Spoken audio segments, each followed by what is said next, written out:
Today at Trailer Store Max, we are looking at a 2020 Cargo Craft 7x16 in dark charcoal gray, Blackout edition. This particular unit is going to come with two 3,500-pound axles and a rear ramp.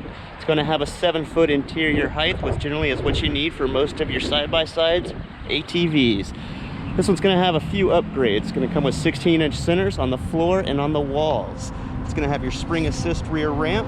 It's going to come with D-rings. It's going to come with your black mod wheels and stabilizing jacks in the back.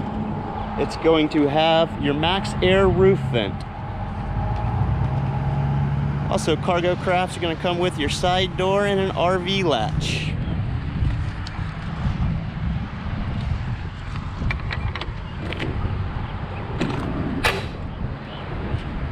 This one is coming equipped with the Nudo flooring, and we extended that all the way to the rear ramp.